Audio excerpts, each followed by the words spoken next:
title page.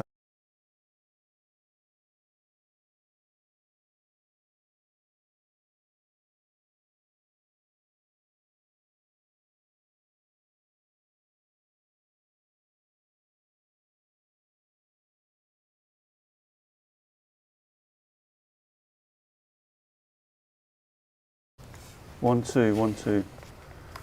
Yeah, I can do it that way actually.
Theatre company.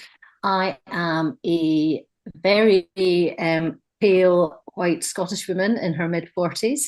My hair is tied back and I am wearing glasses with a purple rim and I have little sparkly dangly earrings on. Hi, I'm Morna McGeoch, and I am the Development Officer at Birds of Paradise Theatre Company. I am a white Scottish person with shoulder length, box dyed reddish brown hair and large dark frame glasses. I'm wearing all black, which is my norm. Um, We are with you today because we're going to talk about our telepresence residency and the work that we've undertaken with Paul and his team through the project. And we're going to talk specifically about a multi-partner international residency where we commissioned an artist based in Hong Kong. So we're going to take you through the process of that project and what we developed during that time and what we learnt, and also importantly, what we might do differently in the future. We're going to start is with a bit of background to Birds of Paradise Theatre Company, and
this now.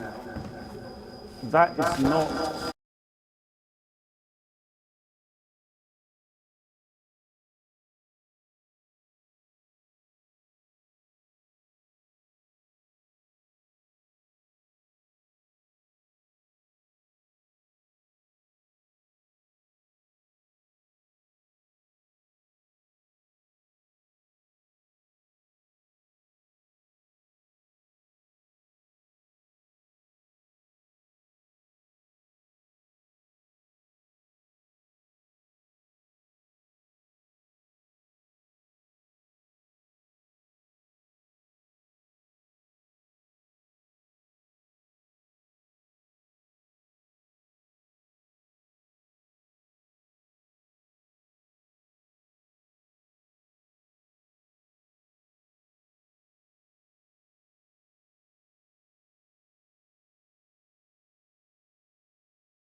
Um, So should I introduce you as the lead investigator?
Okay, good.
Hello and welcome and good morning. We're in fact in Liverpool today, and I just want to very quickly and briefly say we're delighted that everybody's here. Everyone will be introduced through the day. We've got quite a lot of people involved in today. But my name is Zoe Partington, the CEO of Dada, and we're just delighted really that Dada Fest is able to help host this event here today and online. So just a really big thank you to everyone that's involved.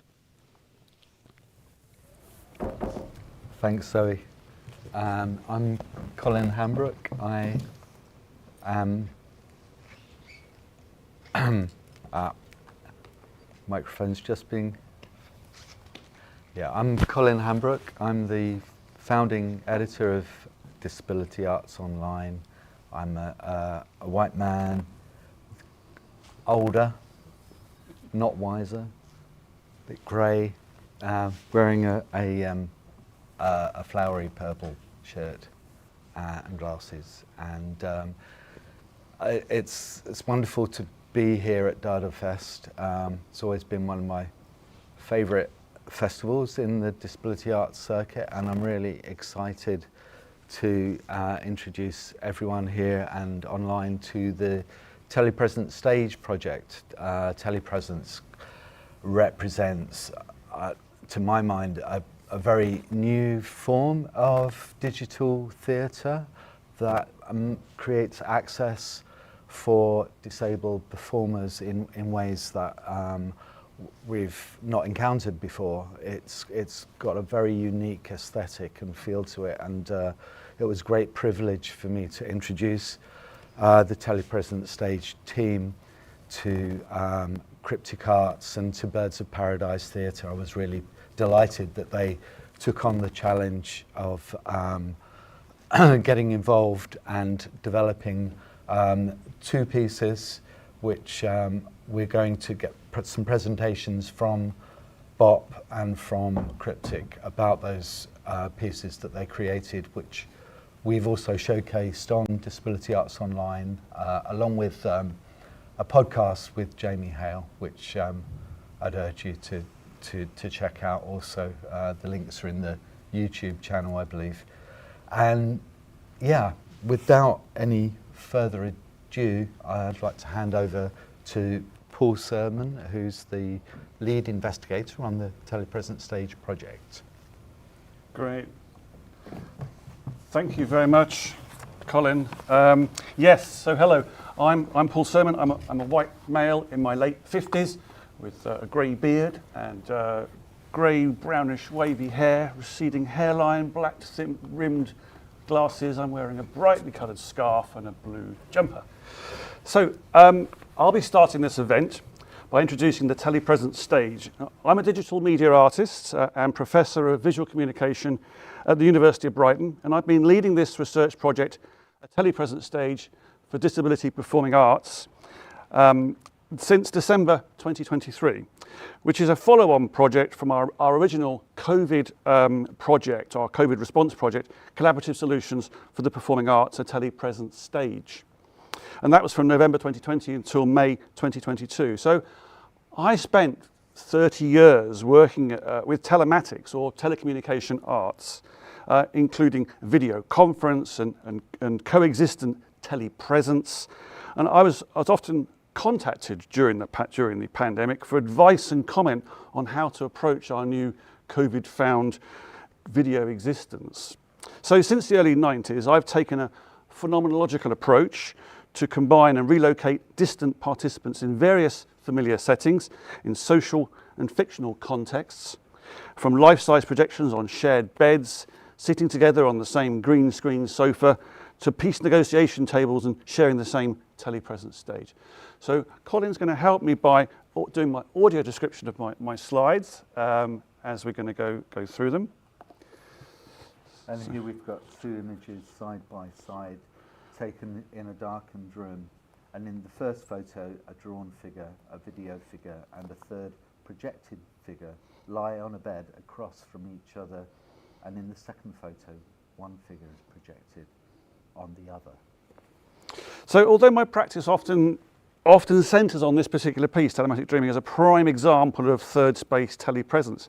By interacting on a projected bed surface, the most effective sense of telepresence actually occurs through the screens that surround these beds, showing the live video image, the live video feed of the projected body and the gallery visitor superimposed together. The participants actually preferred to rely on the two screens on either side of the bed to navigate and control their interactions, but more importantly, preferring to shift their experience into the reflected third space. So the screen wasn't watched, it was entered like a portal to a coexistent space.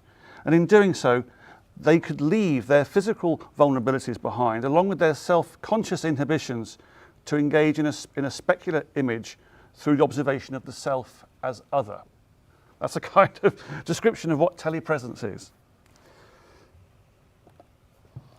So in this image, here we see two images that exemplify the use of a green screen. In the left-hand photo shows two women sitting in separate spaces while a TV monitor on a stand shows them sharing the same space in real time. The right-hand photo shows two figures interacting from different spaces. They're experimenting with moving towards each other, a green screen in the background. So this piece, telematic vision, therefore relied purely on video screens, removing the superimposed video projection technique from the installation by replacing it with a system of live chroma keying between video screens in two remote locations. The screens on each side of the sofas significantly enhanced the spatial sense of presence, providing a means of both observation and displacement of the self. So in my installations, the participants not only share the reflection of the self, but also the gaze upon the other from the same remote location, the same remote camera location. They are effectively sharing the same eyes, the same point of view, where one's gaze on the other and view of the self are conflated. The objectification of the gaze is confronted on equal empathetic terms through this process of sharing our presence in a third space environment from a single viewpoint. Literally seeing something from someone else's point of view. So you're looking through each other's eyes, basically. So let's just go to the next slide. All right, yeah. And here we see an image of a series of 8 numbered TV screens illustrating the process of the monitor being most present in the first to the 8th screen, where the screen has all but disappeared. As we go through a series of scenarios, blank screen, test card, newsreader, a televised theatre, a TV drama, a film that puts audience centre stage, and lastly 2 images of first a single figure and then 2 figures on a green screen, where the screen itself is all but non-existent. So we're going to use a little bit of sort of philosophical background to this, really, just to sort of get us into this conversation. So as the participants begin to discover this third space and their new immersive coexistence, the technology or geographical distance involved were of least concern and essentially disappear. In the same way, this reflects the ontological claim that the phenomenological philosopher Martin Heidegger makes with the example of the hammer as a tool having 2 states: an innate object that when not in use, just purely an object, or as a tool in use performing a task, which is the primary focus of our attention, whereby the object disappears. It's a kind of thing where, as you use something, the object is no longer there. It's no longer an object, an innate object. It's part of your body almost. It's doing a task. So we can similarly use the television screen in this example of these works as an example of Heidegger's hammer. In its off mode, it's clearly a static object occupying space on the table in front of us. But when switched on and through the different degrees of media we engage in, it becomes progressively more immersed. We become progressively more immersed in. The television consequently disappears. Our suspension of disbelief and embodiment in the third-person content gradually supersedes the tool we are using to view it. But in telematic vision, the work I just showed you, this takes us a step further the actions of the embodied character on screen correspond to our own movements through prosthetic agency, reflecting the self in a third space existence, a bodily wholeness constructed as if on stage in front of us. So the final episode in Heidegger's television situates the embodied self-image with another participant with whom we are now sitting and can interact, perform and play. The focus of our attention is now solely on the empathetic encounter between the self as reflected other and the other participant together on the same sofa.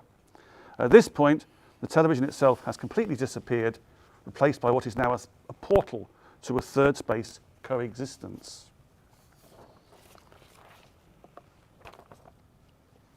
And here we see two graphic images.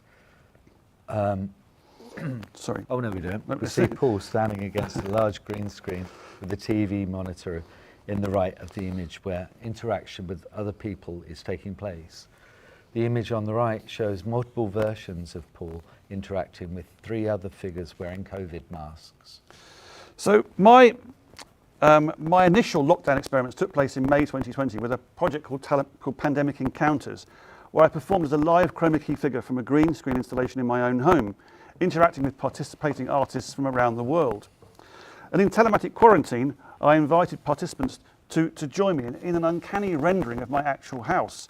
And together we shared a space to perform, play and improvise in a layered video environment and experience of domesticity, self-isolation, fantasy and dream in COVID times.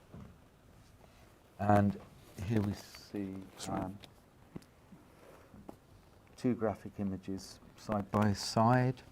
The left-hand image illustrates How a Zoom interaction plays out with 6 figures all contained within their own box. In the right-hand illustration, there's a more complex and layered arrangement of 3 figures in separate green screen boxes coming together with other elements, a blue screen, a brown triangle, a blue ball, and a pink triangle to create a composite layered image. So this project, in contrast to the Zoom grid on the left, the remote telepresence performers on the right were overlaid and composited within digital theatre sets where their full body images could move in between each other and the digital sonography, providing a sense of scale, depth and three-dimensional reality. The video chroma keying was performed using live video production and streaming platform incorporating web real-time communications, what's referred to as WebRTC, which is an open source protocol for high quality, low latency, peer-to-peer video communications over the web. So it was escaping the boxes of Zoom or Teams, the kind of TV newsreader scenario.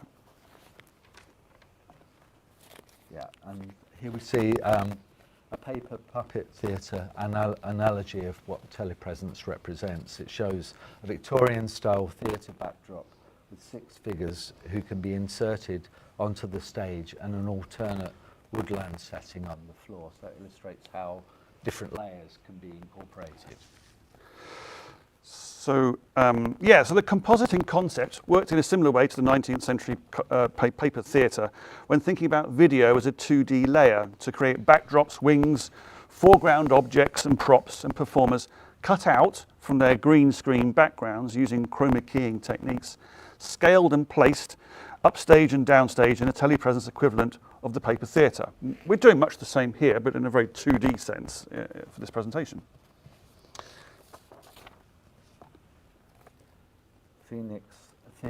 Phoenix Dance Theatre shows a woodland landscape.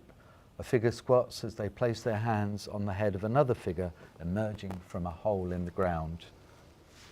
So the research team worked with 9 distinctive performing arts companies between November 2020 and 2022.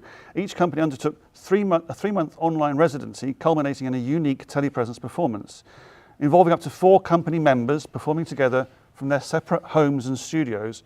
And participating companies included, here, Phoenix Dance Theatre from Leeds, Creation Theatre. This photo of Creation Theatre shows 2 photos illustrating scenes in sequence. 2 men appear to be engaging across a table which seems to be solid as the men place their hands or sit on the table. And this is Creation Theatre from Oxford with their performance of The Card Players.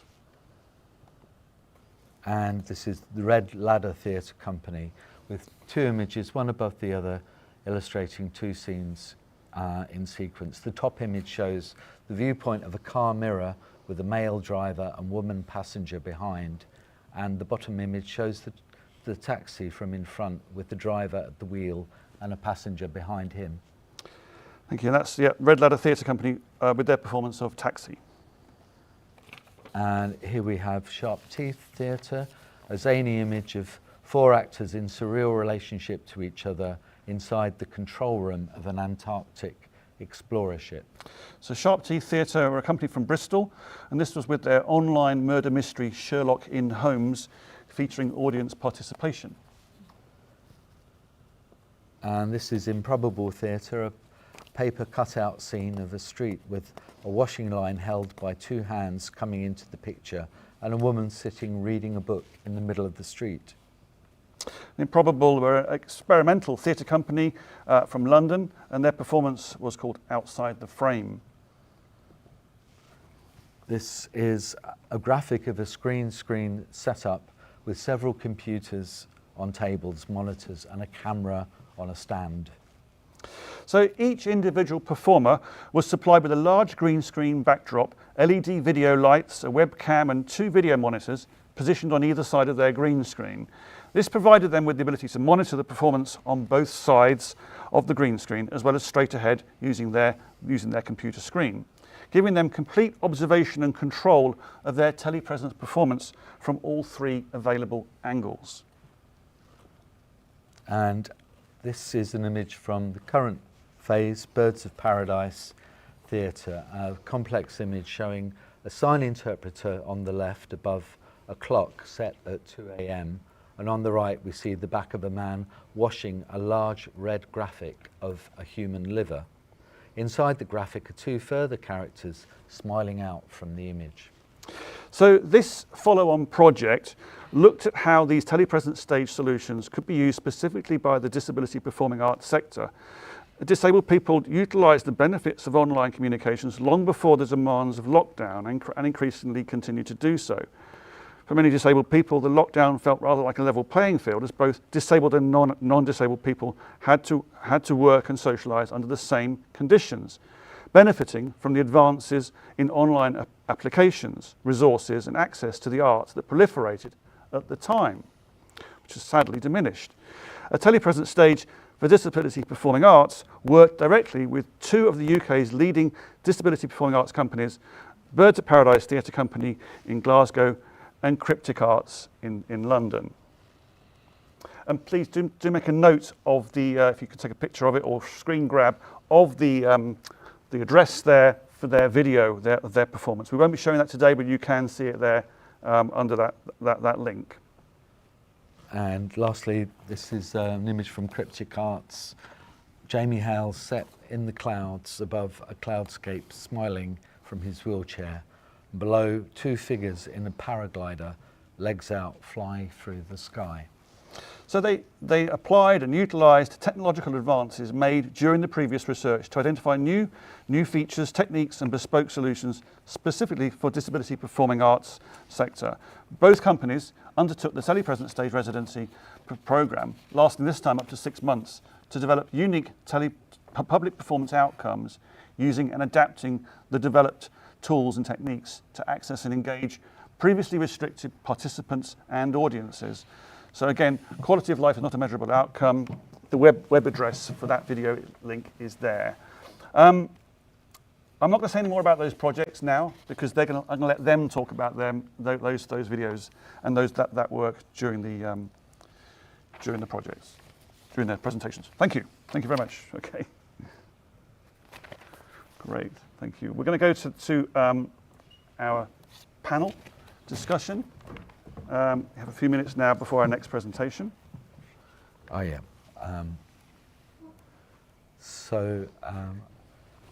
Firstly, I was going to ask anyone from the audience if there are any questions.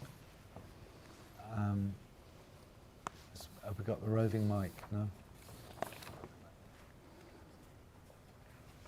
No. Okay. So, Jane, Can you tell us about your role as co-investigator in responding to the current phase of telepresence? Yeah, sure.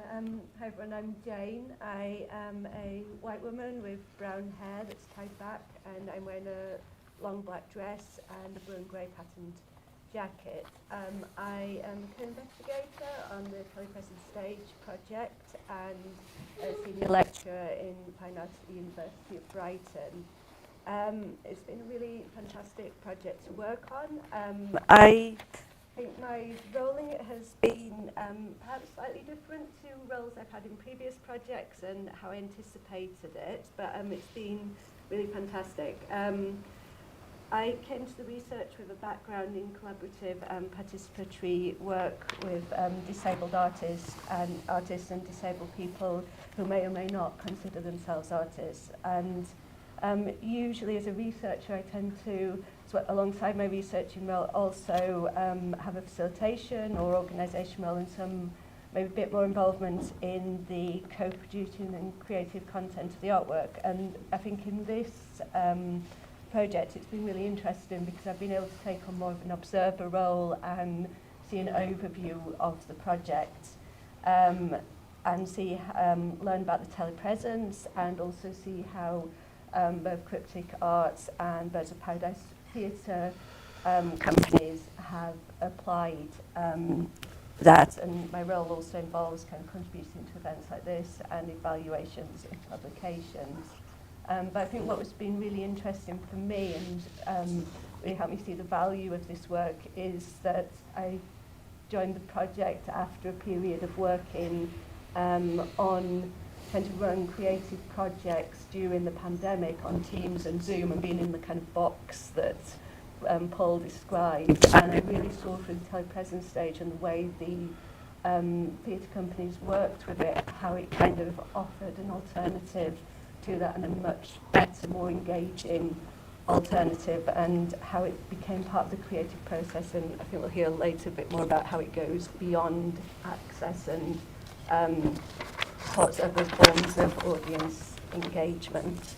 Yeah, people can join from anywhere in the world to perform together within the same telepresence environment. Yeah, absolutely. And it's not just a kind of recording or access to what is a live performance, but each of those spaces, whether you're joining remotely or participating remotely or performing remotely, are all kind of equally valued and kind of it's not about kind of projecting the live performance in the theatre or wherever it is to another place. It's about bringing people together in those different spaces. Yeah, and it has a kind of unique kind of cut-out collage kind of aesthetic to it, which Absolutely. which adds to the flavour in a very unique way. I think that, it's good. I think it's a really good point you're making there. So I think one of the things, it does feel very cut out. It does feel quite sort of, it's not, this isn't, cutting edge CGI, but it doesn't want to be. It shouldn't be in actual fact, because this is it's live theatre. And there shouldn't be any confusion in the viewers understanding that they're watching a recorded video. They want to watch a piece of live theatre and feel as though there is a craft being made in front of them, there and then. It is happening real time, which is why it relies on that. And I think that it's to its benefit actually. Yeah. There's something very unique about the conversations that you have with the artists about developing the backgrounds and the scenography. Exactly. Yeah. These things play a really important part, and I think it's actually a lot of the experience, and you'll get this I think from some of the presentations from our artists taking part. A lot of the experience is really from the performers who took part, really benefited from that experience of understanding themselves in this other space, performing in this other space. And actually what the challenge really is to let the audience have that experience as well. And some people have tried that, and there is an ongoing sort of ambition and aim, really, that to make this feel a kind of much more inclusive experience for audience members as well as the performers. Yeah. We're going to hear from Morna and Mari. Exactly, yes. At BOP. Is that now, Colin? Yeah, it is. Okay, great. We're going to go to our presentation, so we're going to have to little shift around with some audio, I think. So we're going to be upping and downing different audio now. So let's go to our presentation from Birds of Paradise Theatre Company. Hello, everybody. My name is Mari Taylor. I'm the Executive Director at Birds of Paradise Theatre Company. I am a very pale white Scottish woman in her mid-40s. My hair is tied back and I am wearing glasses with a purple rim, and I have little sparkly dangly earrings on. Hi, I'm Morna McGeoch, and I am the Development Officer at Birds of Paradise Theatre Company. I am a white Scottish person with shoulder length box dyed reddish brown hair and large dark framed glasses. I'm wearing all black, which is my norm. We are with you today because we're going to talk about our telepresence residency and the work that we've undertaken with Paul and his team through the project. And we're going to talk specifically about a multi-partner international residency where we commissioned an artist based in Hong Kong. So we're going to take you through the process of that project and what we developed during that time and what we learnt, and also importantly, what we might do differently in the future. We're going to start with a bit of background to Birds of Paradise Theatre Company. And in order to do that, we have a showcase video which tells you all about the work that we do. The trailer also introduced the fact that we think very much of ourselves as working across three strands. So we have our theatre strand of work where we make our main stage productions. We have our BOP strategic work, which is supporting others to be more accessible within the arts sector. And we also have our BOP development strand of work. We're just going to pop up a visual onto the screen, which talks about these three areas of work and the outcomes in each area. So for BOP Theatre, we're wanting to make theatre that's more representative and accessible. And for BOP Strategic, we're making a theatre sector, supporting a theatre sector that's more diverse and inclusive. And through our BOP development strand, we're very much working with just ensuring that disabled artists are recognised for their experience. And to do that, we create various opportunities under BOP development, and it's under our BOP development work that telepresence ultimately sat for us. And Morna is going to talk to you a little bit about her role in BOP development and work that's happened over the last couple of years that actually created a really strong foundation for telepresence to come into our company. As part of my work with BOP Young Artists, which is a development programme that I run within BOP, we created an access-centred arts platform, digital arts platform, that centres the experience of disabled people and allows that to be in a widely accessible digital space. And so, yeah, that platform is called Locked World. When Paul first approached us and we started to think about how we could apply telepresence or create a sort of a residency project for it, what developed over time was an understanding that there was two potential approaches that we would like to explore and two potential applications. We were really taken by the fact that the best way to understand telepresence was to experience it. And we will come back to that, I think, and talk a bit about that through the presentation and towards the end.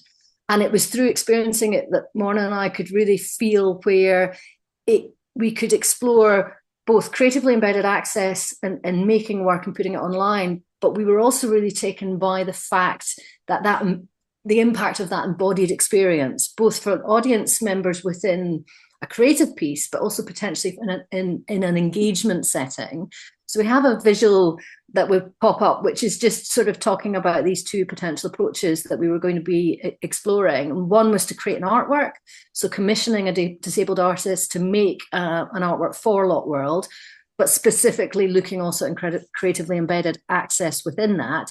And then we also wanted to explore the engagement potential of using it for online workshop or creative spaces. So then, yes, online spaces that would allow disabled people to feel more involved and embodied while working remotely and working with us, on a development or a creative opportunity. That second approach of the engagement angle, we'd hope to take forward with a project that we're currently undertaking in Nepal. In fact, as you're watching this, we are in Nepal just now doing that project.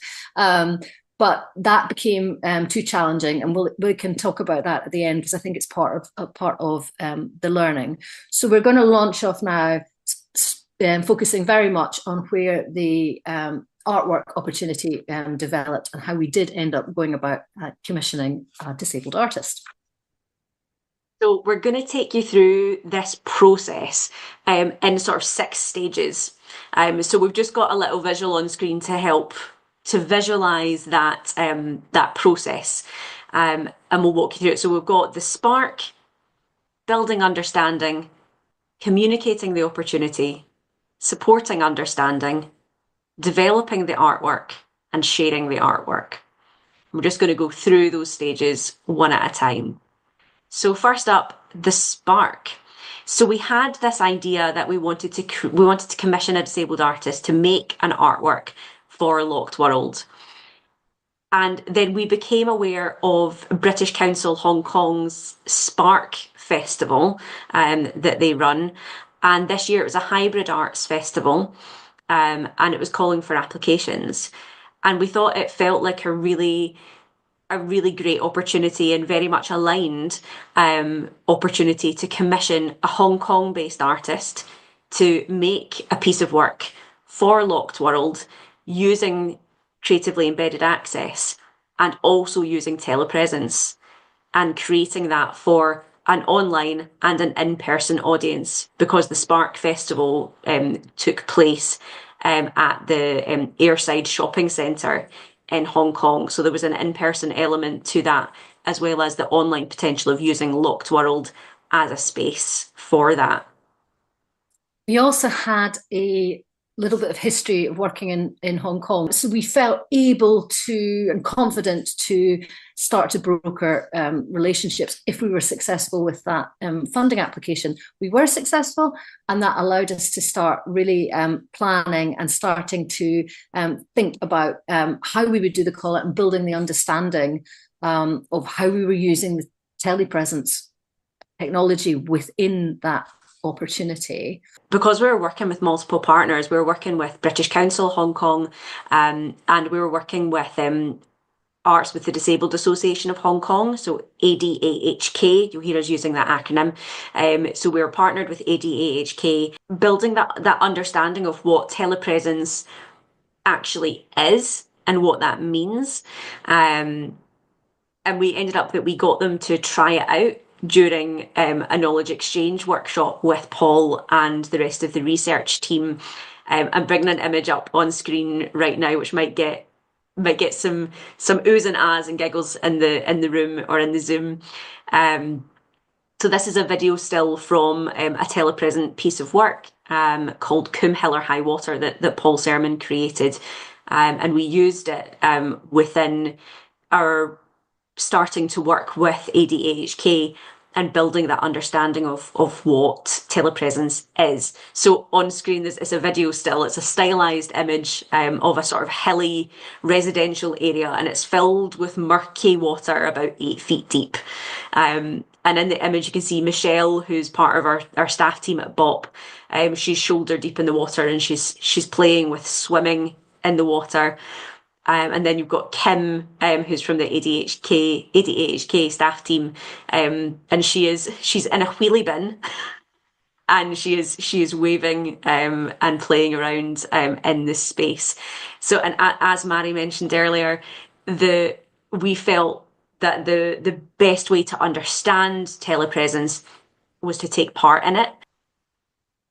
Yeah, and it felt very important for us to have EDAHK understand the potential of telepresence creatively, and telepresence is, the use of it to build narrative and how you can build storytelling into the world that you can create, both through the imagery that you use, but then also how the actors, and in our case, actors actually were the audience going into it, and how their interaction with it would respond to that narrative that was being created through the visuals. And that was a challenge to then work out how to explain that and communicate that in an artistic call out, and that would then invite people to apply with ideas that felt they could resonate with that technology. And then, of course, we had the added further layer of then the creatively embedded access. So asking people to also be thinking about access through text, potentially through sign language, through description. So there's quite a lot of layers going on within that, and quite a lot to think about. And I think from our experience, we would build understanding in layers as well. And sometimes it wasn't until a certain level had been reached that you could add another layer on top, sort of getting people to understand everything holistically from the very get-go was quite challenging. But we did, when we put the call out, which we obviously it had to be bilingual, it had to be accessible. We tried to put as much information into that process as possible, and we also held online information sessions again. So this idea of just continuing to communicate about the potentials and the possibilities. And in the information briefing sessions, we gave so 22 artists attended the briefing session, and we had a presentation from BOP about creatively embedded access and what that is, and also about telepresence, and what that is. And there was space for questions as well. So I think we found that incredibly vital, about allowing people space to ask questions and to be able to really hone into how people were understanding what it was. We ended up that 8 artists applied for the opportunity, and we selected Jack Lee. And his idea was called, or his artwork proposal was called "The Importance of Sleep." And the proposal, it felt really visually strong. It had a sort of strong visual kind of potential for a story. And we could see all the potential for using creatively embedded access in it and telepresence. And I mean, all parties, so BOP, ADHK, and Paul Sermon, felt that it was essential to continue supporting the understanding of the application of both telepresence and creatively embedded access.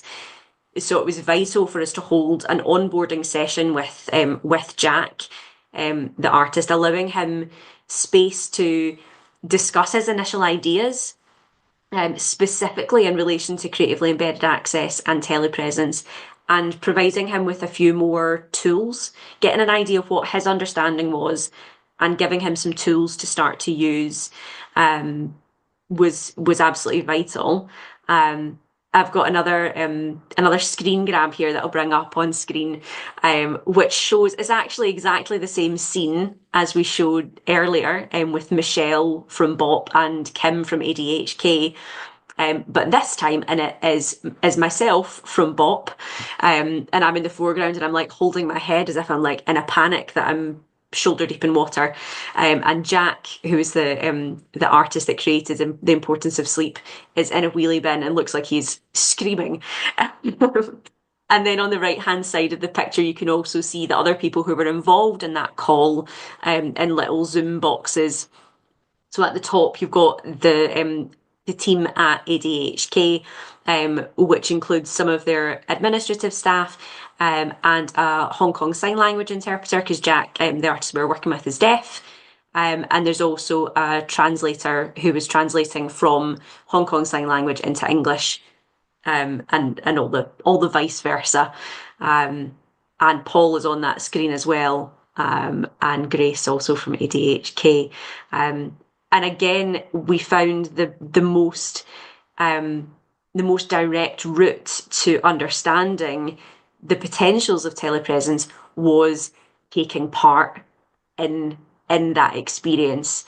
And yeah, we found that to be true with Jack, with the artist as well.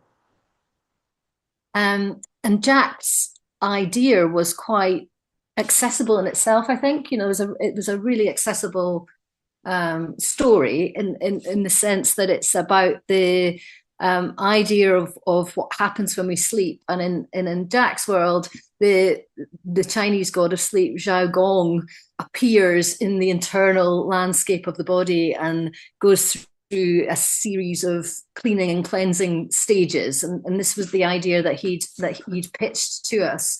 And we like this because we could you could see a set of almost immediately clear visuals, a process, a beginning, an end, the potential to, you know, layer the access into that. It was interesting for us to try and support the development of the work in a way that didn't load on too much pressure all at once. So we were saying that idea of the layers, and the fact that we could see Jack and the collaborators in ADHK working on elements. We still had questions about, oh no, but what about this bit of access or that bit of access? But we had to work collaboratively in this sort of layering it up process.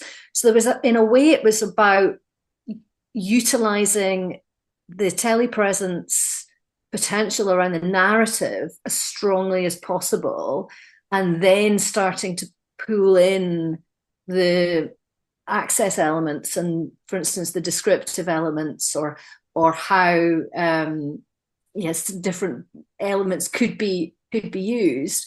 And of course, we hit the fact that for Jack, this was potentially also very a sort of challenging layer for him, because he didn't have, for instance, any lived experience of audio description or the need for that. So it was really fascinating for him to be speaking to us and taking on advice about thinking about the access requirements of other audience members and how they were going to access the work, and for him to be thinking about the captions, but also soundscape, and that as a way of building a further layer into the storytelling. So we wanted to show a little bit of about the development of the artwork just through that process that Mary was talking about. So we're just bringing up on screen a little excerpt from Jack's storyboard that he created. So you've got one column which talks about, it says, Zhao Gong is responsible for processing the waste in the large and small intestines, collecting them and depositing them into a large trash bag, imitating the intestine's excretory function. That's also below in Cantonese. And then the next column shows a visual of, I guess it's some kind of length of tubing, isn't it, Mary? Yeah, it's tubing. It's like a corrugated tube that could expand and retract. And that was the lovely thing about the visual world that Jack created. He was taking materials and everyday things and turning them into organs, which it was very engaging. So there was part of the piece, and you'll see some visuals of the piece very shortly in our presentation, but there was a mixture of live action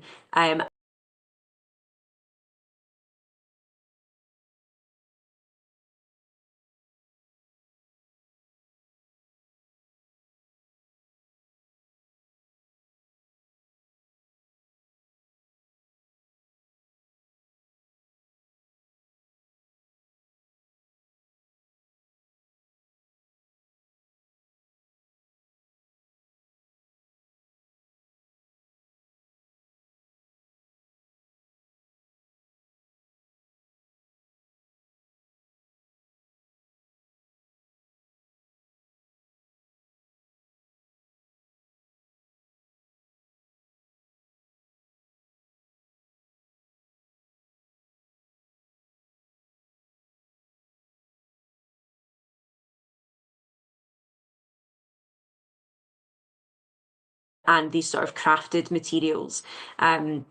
So underneath this picture of the tubing, it says, gather craft materials, red tubes, etc., and assemble them into a mimicry scene of the intestines. There's also some images of somebody with a trash bag. And there's an image of Zhao Gong, and then an image of someone cleaning, a street cleaner. And underneath says Zhao Gong has a mixture of imagery of ancient Chinese figure and cleaning worker. And then the final column says water sound, and also sound of disposing garbage. So there's that kind of thinking about that visual and the story there. What isn't there? So the water sound and the sound of disposing garbage. We'd spoken with Jack about using sound to as an access point for people who can't who don't have access to vision. So them having those sounds as an access point. And that was a layer to bring in. But then also considering the telepresence layer, bringing that in as well, then added to that that kind of picture, that story and the potential of it to work for an audience. And I think, Mary, it was yourself and Paul who developed that sort of idea with Jack. I would say it was quite challenging for Jack to understand where the audience would go within the work. This had been talked about from the very, very beginning, but there was still a journey to go on in understanding that the audience entering the world he was creating, it would be better if they weren't passive. So I think there was a stage where Jack's vision was that the audience would just be there watching the action. So Zhao Gong would be doing the cleaning and the audience would be watching. So once he started to build up that visual world, Paul and I did one session where we went through it and talked a little bit more in detail about actually the narrative, and the work will come far more to life if the audience is seen as active, as actors within it, with actions to undertake. Because you want them to be there and playing and engaged. And I think at that point, it was these layers. Then there was this layered moment of going, of course, and probably thinking back to when he'd been in the wheelie bin and playing within that world, of realizing, yes, I need my audience to come into it and to be part of it and to be active in it. So for instance, in the section where Zhao Gong it's the intestines, we developed the idea of the telepresence audience moving within that. It was always going to be set up that there would be 2 audience members at once. We could do it that they could be repeated. So while there was, 2 audience members would appear in the world, they could appear multiple times. And of course, we can move them around. And once we started to explore that with Jack and the team, there was a bit of a light bulb moment of like, oh, right, so what can we do in each scene that the audience is either moving or engaging, or there's an action. So in the case of the intestines, which we're showing on screen just now, which has popped up on the screen.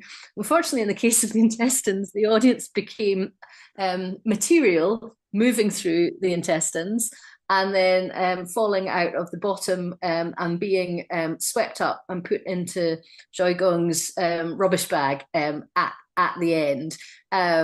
But this became, it was silly, it was fun, it told the story of what was going on. But I think this scene worked very effectively, and Paul worked to animate the audience members. So you were just at this scene, you're just ahead, and you're moving through the intestines, and then being swept up by Zhao Gong.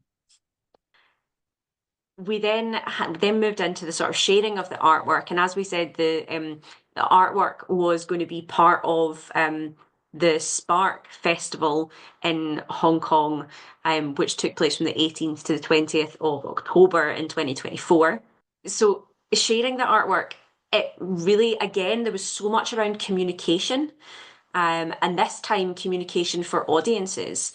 And so really trying to communicate what telepresence is and what they could expect, for them to understand that they would then appear live in the video artwork on the Locked World website, and with another audience member who they probably wouldn't know, because they might be joining from somewhere else in the world.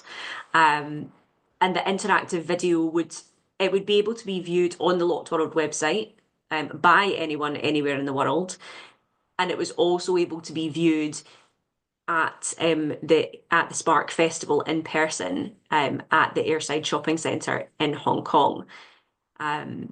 So it was getting the audience to understand where this was going to be available, and also for them to understand what the expectation was for them engaging in the artwork, and that there wasn't any sort of like shoulds, but an invitation to help Zhao Gong, the god of sleep, to clean the body, and just using those words quite lightly, so that people were still encouraged to play and to have fun. And we definitely noticed that audiences, they really needed someone else. If there was one person in the piece, they really needed someone else there to sort of play off of, and work out what was going on, and allow themselves to feel free enough to actually to play. I was just going to ask you there, Morna, to remind me how long the piece is. It was about 6.5 minutes. And we did it, so you had I think you had a 30-minute or 20-minute time slot, didn't you? So it repeated. And I think the chance for it to repeat like 3 times. I think the benefit of that was that people, once they realised it repeated and they got to have another go, people got more, as it went on, got more and more inventive. Oh, absolutely. What we're going to do just now is we're going to show you a little clip from The Importance of Sleep. From 1 a.m. to 3 a.m, the liver undergoes detoxification. The liver is essentially a detox factory and a highly vascular organ. Zhao Gong transforms into a great doctor. He uses a cloth to cleanse the internal wall of the liver, remove waste and toxins. This also helps promote blood circulation and boosts metabolism. So that was just an excerpt of the wider piece, which obviously the full piece lasts 6.5 minutes, and you'll get a chance to play with that later on in today's events. We also just wanted to share a little image on screen of The Importance of Sleep, where it was installed at Spark Festival in Hong Kong. So it just has a nice screen with The Importance of Sleep on it, and there were headphones for people to listen to the audio description as needed. So we wanted to conclude by doing a little bit of reflection and looking back and looking at what some of the learning and challenges were. I think before we talk about the importance of sleep, I'm going to go back to that very initial idea we had about the fact that we wanted to test this out in 2 different ways. The second being how we could use it in a remote workshop environment.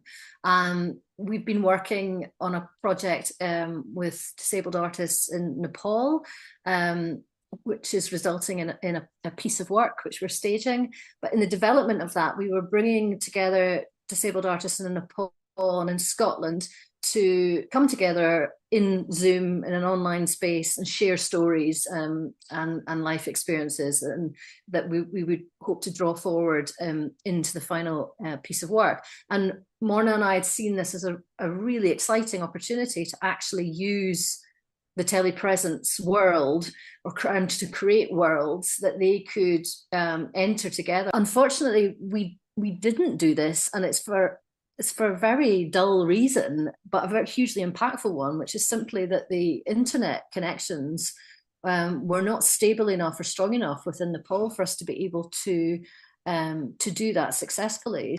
So sadly, we haven't been able to test that way of using telepresence yet, although I suspect we will use it in the future. We just couldn't do it in that context where the internet was not stable enough. But we do see the real excitement and the potential of what that could be for people we're working with, and that sense of, you know, how experiential telepresence is in bringing you into space in a more embodied and playful way. And I think going forward, you know, and the next time we have an opportunity to use it or commission a piece of work, it is drawing that use of the accessibility into the very early stages of design and development, so that it doesn't become too much of a sort of final added layer. And I think that we fell slightly into that trap in this process. It's completely understandable. We were working with so many moving parts, so many partners. We were working across 3 languages. We were, you know, there was a lot going on. So it could be very interesting for us to look at some, maybe, you know, mini commissions or developments that actually look at that creatively embedded access really as the focal point or the beginning point to really test the potential of that with telepresence. When we're thinking about those future sort of mini commissions, we'll definitely take forward the feedback that we had from Jack, from the artist who was involved from Hong Kong.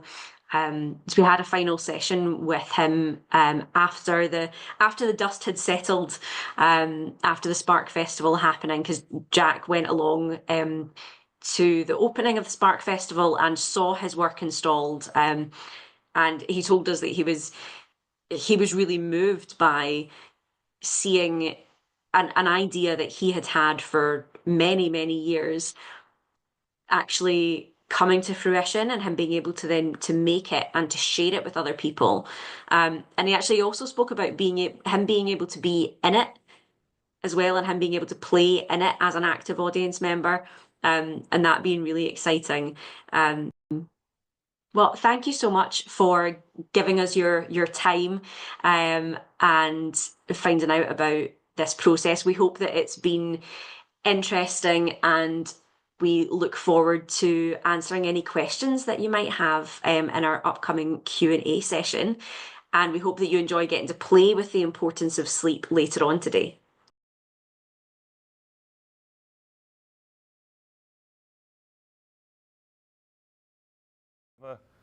An opportunity. I think they will be able to join us from Nepal. I saw them there a few moments ago. There we are, they're back again. Now I realise we might have a bit of an issue with audio here. We might be switching microphones on and off for our Q&A. Colin, do you want to handle this one? Sorry. Hi, Morna, Murray. It's great to hear about your experience of working with telepresence, and I was wondering how audiences have received the work. Both you presented at the Spark Festival, but also you've been presenting it online. I wondered what responses you've had.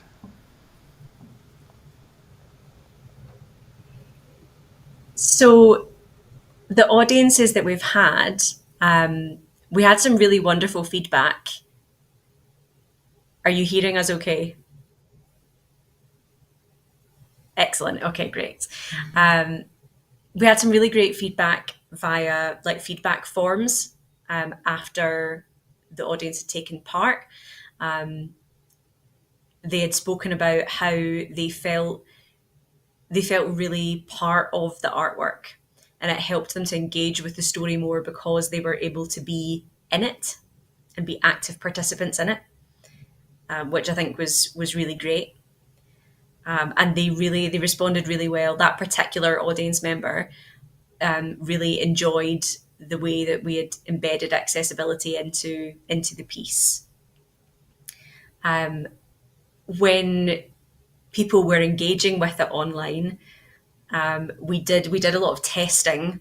We did some testing, and we did some taking part in it with other audience members during the festival, and that was really interesting in terms of just viewing how an audience interacts with the artwork, and particularly with one another.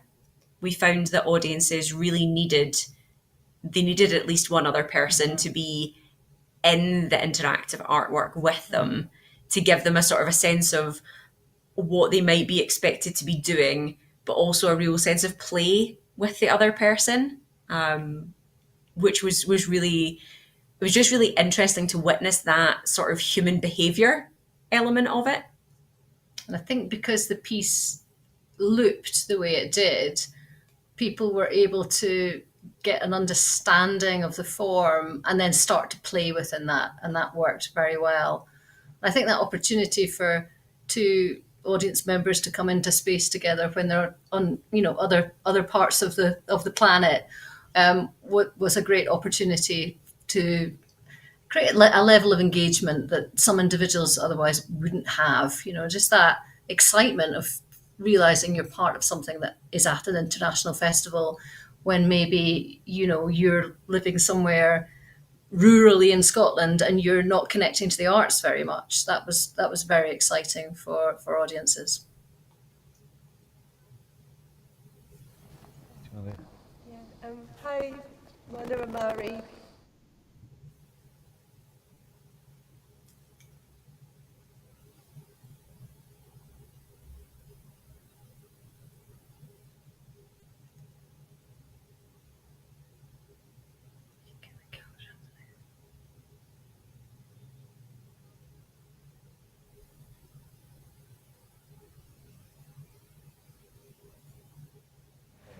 Okay.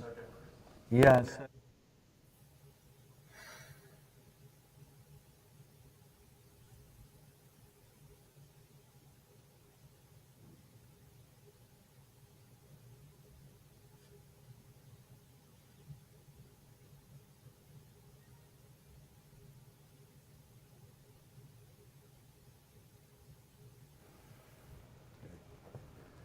Yeah. So. Maybe Jane can ask the question now. Oh, Yeah, Jane. sorry, we're having some sound issues and issues with mics. Can you hear me okay?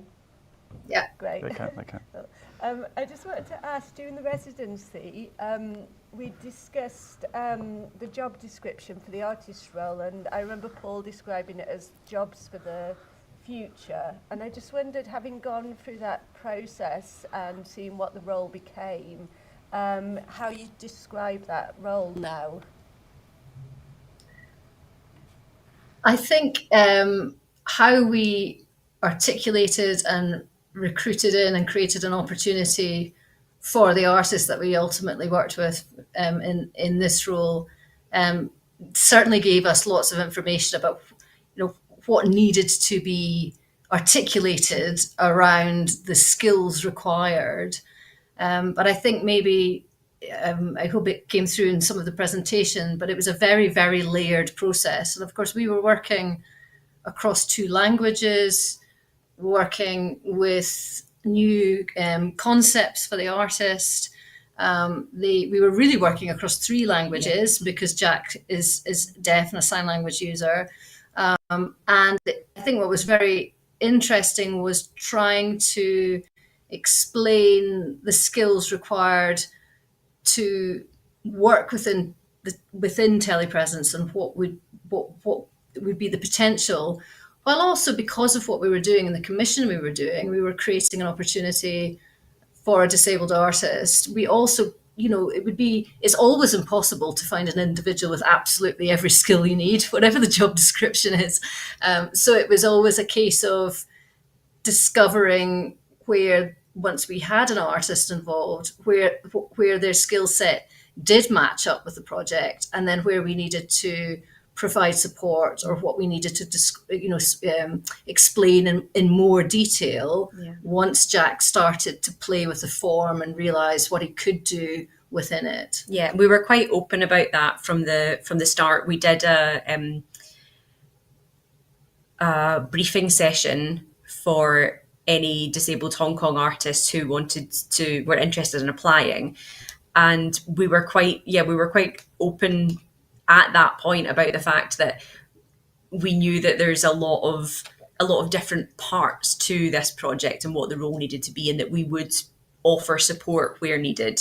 And yes, I'm glad that people seemed they seemed encouraged by that, because we did get quite a lot of applications, which was really reassuring that people were willing to take that leap of faith, and to know that they would be supported throughout the process. Can you hear me all right? We switched back our audio seamlessly. Wonderful, that's how it should work. I just wanted to say, it wasn't so much a question, it's more of a comment, I think, really, is that I think what Birds of Paradise Theatre Company did with this project was something really unique. I mean, this hadn't been tried before, that they really wanted to make this not just about a performance to an audience, but really about engaging with an audience, making something that is much more a meeting point for artist, audience, participant coming together in a really, really unique way. And I think what you did in Hong Kong, in that part of that festival, to present it in that format was really, really unique and really challenging.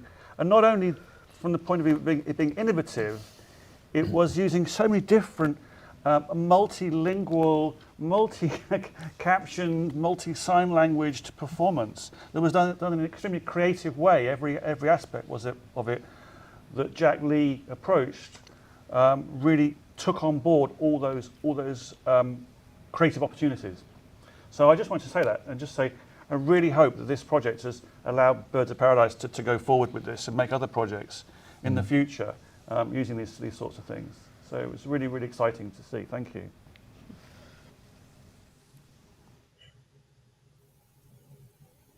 On from Paul's comment about using telepresence in the future, I just wondered, since you recorded the presentation, or perhaps even before that, have you had any further ideas or developments in how you might use telepresence going forward that you'd be happy to share?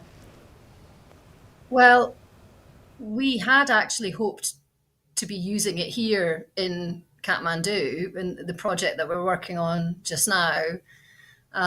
We are in the middle of making a new production, which is the result of connecting artists from Nepal and Scotland to write and devise a new piece of work. It had been our hope to use telepresence within that production potentially, so that the artists in Scotland could be present within the piece. Unfortunately, we're completely stymied by internet connectivity here, and also, frankly, the timeframes of the project and the pressure of trying to do complex things within certain timeframes. I have to say, I've just come from the theatre that we're ultimately going to be performing in next week, doing a workshop. And given that it took half an hour to get the Wi-Fi working and all the things that happened to us just now, I'm very relieved we aren't trying to use telepresence in the live sense that we had thought about. But I think for us, and I think I can speak for Morna and myself, when we first met Paul and experienced telepresence, we could see its potential in our, in creative practice, but also in workshop environments and bringing people together to explore ideas and have a more embodied experience within remote working. And remote working is a practice that the company had tentatively started looking at before the pandemic, and for reasons of accessibility that were not in any way preemptive of what was about to happen to our world. We were already thinking about the fact that for many disabled people, it's not easy, sometimes impossible, to get to spaces to participate in things, as an artist in a learning environment or as an audience member. So the potential for us to use this now to be mindful of approaches in those contexts is really exciting for us. It's great to have that ability now. And because we sort of took a bite at something really complicated the first time, I think we'll feel much more, we will be empowered to try out different things in the future, and and feel like if we did that, we can do anything.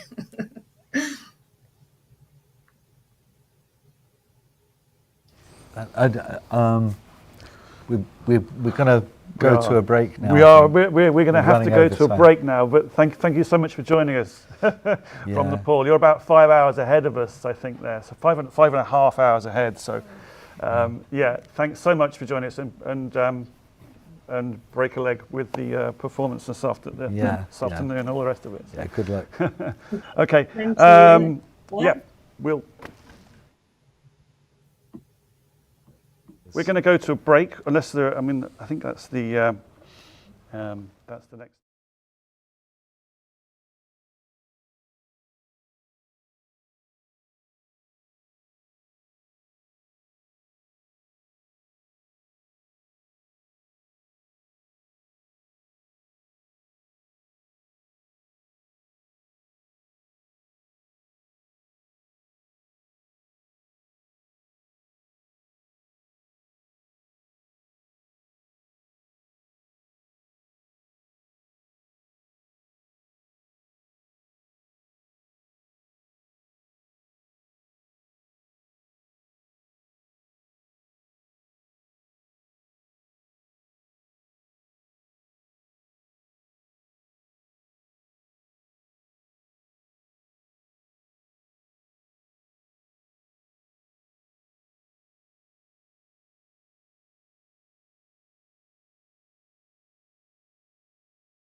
Should we get the- Yeah. Are we there? Do you want Colin's just going to... Okay. Thanks, everyone. We're We need to be yourself. we're going to restart, and We're going to we give will, a quick yeah. introduction, if you could, then we're going to go yeah. 1, 2, yep, we're going. Yeah, I'm just going to make a quick introduction to the next presentation from Cryptic Arts. I was really delighted that Jamie Hale took on this project. He's incredibly articulate and is very powerful, the work that Cryptic Arts are making, and it fits incredibly well with the theme of DataFest this year, around rage, and yeah. Without further ado, we'll go into Jamie's presentation. Wonderful. And this will have audio triggered by our AV team up there. There we go. Hi, I'm Jamie Hale. Welcome to this part of the Telepresence talk, exploring Cryptic Arts' involvement in the University of Brighton's Telepresence project. My name is Jamie Hale, and I'm the founder and artistic director at Cryptic Arts. I'm a white person with dark reddish-brown hair and a ginger beard, and behind my head is a headrest. I'm wearing a black polo shirt. The background to the title slide shows me on my back on the floor in a manual wheelchair, wearing a silver t-shirt. Over it there is text showing the Cryptic Arts logo and the word Telepresence. So, why did we get involved in the Telepresence project? We were excited about the possibilities. The image on this slide shows me in my wheelchair and D.L. Williams, a white deaf signer with short dark hair, stood behind a counter of sorts, signing in BSL, and we look like we're on the stage together. This is why we got involved, because actually DL was pre-recorded, but this project allowed us to create a space in which it looked like we were live together. That was the kind of thing we were excited about. Our main reasons for involvement were, I suppose, equity and the ability to work with anyone, anywhere, not just in one physical space, including at short notice. Audience access and delivering high quality online work. Flexibility and being able to use pre-recorded and live performers together. Creativity and digital skills, developing and making work in new ways, including improving access. As a disabled-led organisation, we knew how difficult it was to balance the tension of theatre requiring performers to be in a specific place at a specific time, fit and well enough to perform. And these don't match with the realities of disabled existence. I wanted to take this on because I've staged my show Quality of Life is Not a Measurable Outcome at a range of points in my life where whether I'd be well enough to be on stage was questionable. And Cryptic has worked with performers with similarly unstable health. And we've said, yes, we want to work with you, knowing that they might not be well enough. We felt like improving our skills in high quality remote work would be able to enable performers who might not otherwise be able to work in theatre to do so. We're also conscious that for disabled audiences, the theatre isn't always accessible, and that while we try to do things like an online stream of our work, we try to deliver high quality British Sign Language interpretation, we try to caption our work, interpreters, translators that is, and captioners are expensive, and we can't always deliver this work to the quality we want. One of the reasons we were interested in the Telepresence project was this uniting of pre-recorded and live performance. And finally, we just wanted to develop our own skills. We're so interested in new ways of making work, and in especially how those can be combined with access. And one of the things that excited us about this was how captions could be developed within the Telepresence virtual stage. So there were lots of reasons for us to do this project. We came to Telepresence with a lot to learn. I was going to be the lead artist on it, and the photo on this slide shows me in my electric wheelchair wearing a hospital gown, with the wheelchair covered in sheets and resembling a bed, in another scene from the same show, Quality of Life is Not a Measurable Outcome. We used this image to create some of the digital elements of the project, as will be displayed later. Coming into the project, I was aware that I knew very little about things like image layering, video design and streaming software, and in many ways my personal priority was just to learn everything I could about what we would be doing. However, I think the elements that we were most interested in fell into three areas. Firstly, integrating remote, recorded and live performance, which opens the possibilities for people to perform pre-recorded or to perform live in different physical spaces. And I'll explore both of those in more detail later in the presentation. Secondly, we were interested in how the telepresence work could enable us to make more accessible theatre, creatively integrating things like captions in new ways. And thirdly, we were interested broadly in the creative possibilities of a remote virtual stage and how that could change the show. And we wanted to come away from the residency confident in creating our work using the software and equipment required. The slideshow shows one of the promotional images which we used as design inspiration for this project, with the word brave over my head and me seated in my electric wheelchair, wearing a silver shirt and leather jacket. Over my legs is text with the question, what happens when you're too expensive to keep alive? Staging my show is challenging due to health unpredictability, and we were interested in whether the telepresence work could get us towards a live from anywhere version. And the show also involved a range of elements that suggested various technical possibilities, which we wanted to explore as we learned during the residency for telepresence. The show was originally called Not Dying, but was renamed when I rewrote it a bit a few years ago. It's been staged in quite a few places, from Home Manchester to the Lyric Hammersmith and the Barbican Centre. And one of the reasons venues have taken it is because we've been able to say, we've got a high quality recording. So if I'm too ill to perform the show, there will still be a show. With the telepresence project, I wanted to explore whether I could perform the show live, just from home, if necessary.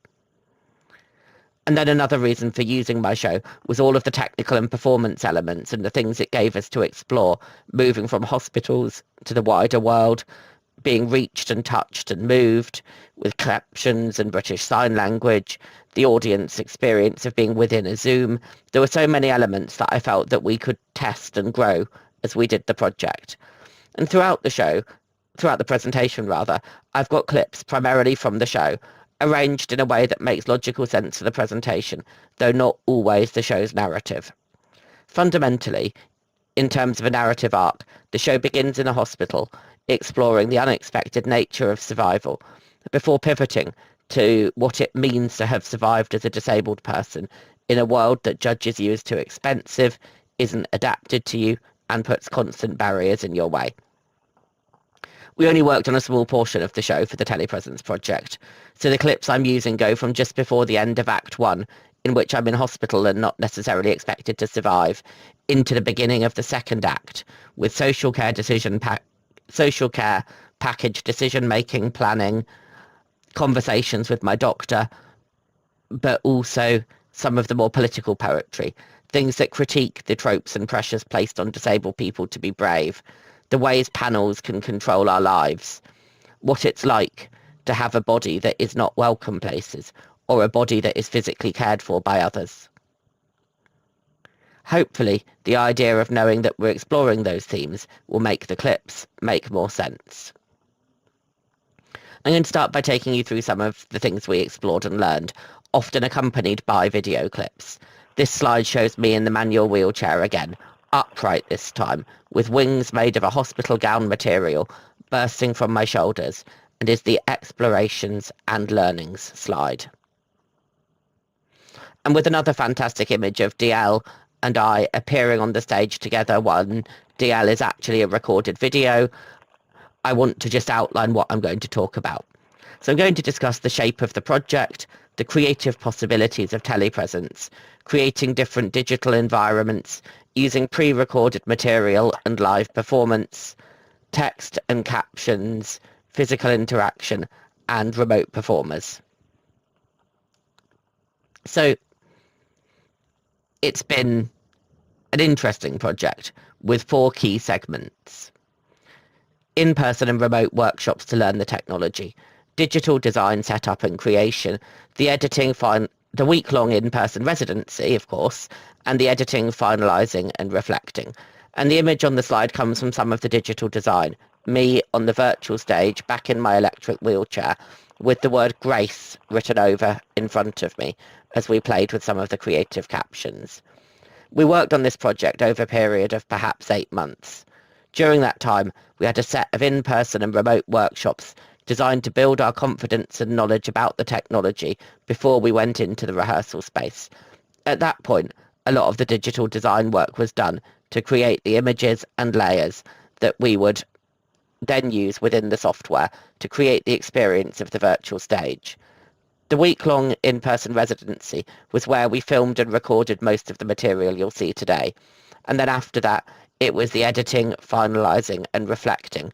And we're certainly still reflecting, thinking about how we can bring this into our future work. So a key reason I wanted to do this was the creative possibilities, because a virtual stage has options a physical stage does not. Moving faces and distorting people and relationships, visual effects, moving between virtual environments. And the digital setup really enabled us to place me in a variety of scenes and settings. Normally, at the beginning of the stage, I would be seen as in the inset image in the bottom left, showing my electric wheelchair made up to look like a hospital bed, me in it. However, on the virtual stage, as in the main image here, it was possible to put me in any environment. So we had me in a different style of hospital bed, surrounded by people in scrubs. Only in this image, their heads have been replaced with mine. This meant that as I moved my head, mouth and eyes live, they would appear to move, and the rest of the scene was made up of the physical outlines of the bodies of the people in scrubs surrounding me. The image of me speaking with the bodies and faces of doctors around me was already more realistic in some ways than the environment we could create on stage. But here we could go beyond that. By putting my face onto other people, we really highlighted some of the disconcerting, disorientating and depersonalizing elements of illness, I guess. And it was exciting being able to use the creative projects, the possibilities of the creative project to explore that. So the upcoming video comes from close to the end of the first act of my show. I'm lying in a hospital bed surrounded by a team of doctors, listing the futile treatments that have been offered, the treatment offers that have frustrated me.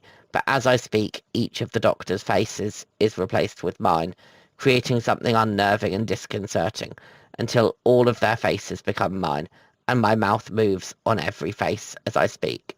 The section I'm about to show you comes from the very end of the first act of my show. I'm in my wheelchair on screen. Over me is a white blanket. Behind my head is a pillow. I'm wearing a hospital gown, and I have a catheter bag strapped to my leg. During the clip, wings beat as they appear from the sides of my chair and flap. I am surrounded with smoke.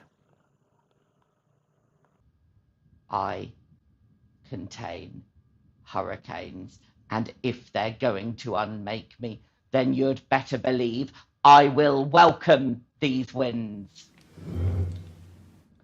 Our bodies weren't made to hold forces like these. Don't you see? I grew into myself the way of a crucible of gold under smouldering charcoal. And as the extraneous burns away, I remain.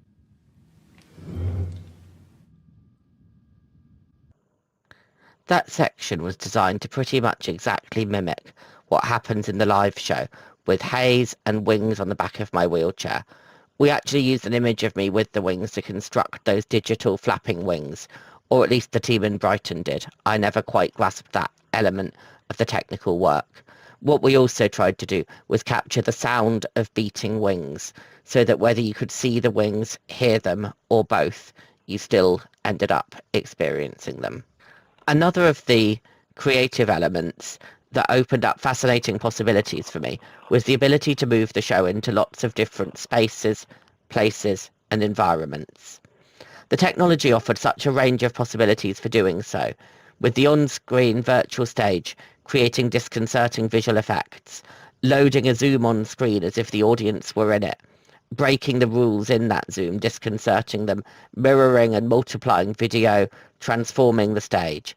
And this slide shows two images from the Zoom, one as a desktop computer loads a Zoom, and the other as somebody begins to admit somebody else to a Zoom.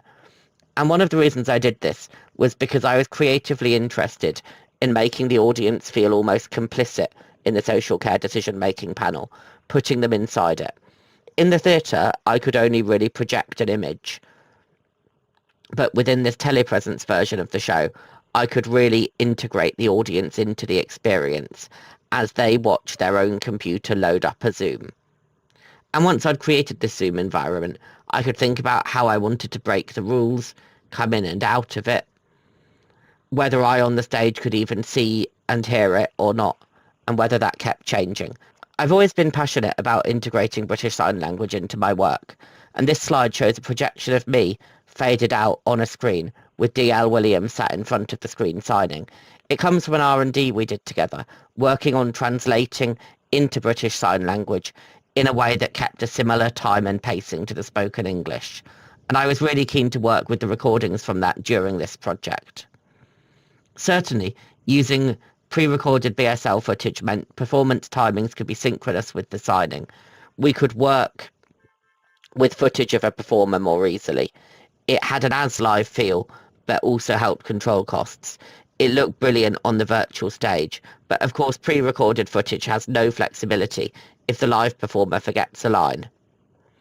Ultimately, however, the thing that decided it for me in terms of wanting to do this was the cost. This meant that I could deliver a high-quality virtual interpretation, a show with simultaneous BSL and English, rather than the BSL lagging behind the spoken English, and it could be done when we were in different physical spaces. And the next three videos show the same segment of the show in 3 stages of development. The first has me projected onto a screen as DL practices the signing in front of me. The second, DL is being recorded in front of a green screen, performing the work. And in the third, DL and I appear to be on stage together, myself further back in my wheelchair, DL further forward behind a lectern. It's the same section of the show, but I'm performing it live alongside the recorded version of DL. We would take their historic buildings and build ramps to the entrance and paint them gold and sparkly and dare them. Just dare them to take them away. We would take their historic buildings and build ramps to the entrance and paint them gold and sparkly and dare them. Just dare them to take them away. We would take their historic buildings and build ramps to the entrance and paint them gold and sparkly and dare them. Just dare them to take them away. So this slide again has an image from that final video with me on stage and DL on stage next to me, even though we're in different physical spaces. Developing the BSL for this taught us a few things. Translating spoken English into BSL for simultaneous delivery is challenging. Creating a virtual as live stage was very effective, but that it would only work with complete precision from the live performer and a monitor where they could always view the recording, or slipping out of sync would be easy. Ultimately, working with BSL is working with another language, and the process of translation for DL and I required us to work really closely together, rewriting the English and the BSL, looking at when and where specific moments landed and how that would feel to an audience, and trying to capture coherence at 3 points. Signs that looked like the word they related to, such that it would be noticeable for hearing non-signing audiences. Words and signs that had an impact on the show's narrative or would provoke a reaction, landing at the same time, and tracking the emotional journey of the piece simultaneously. This meant at times we were looser on literal meaning, For example, listed buildings in English became shit old buildings in BSL. However, performing this work also relied on my ability to understand DL well enough that as I performed live with the telepresence software, I could stay in sync with the rhythm of them. And I think without my rudimentary grasp of BSL, that would have been pretty impossible. And we also wanted to think about text and captions.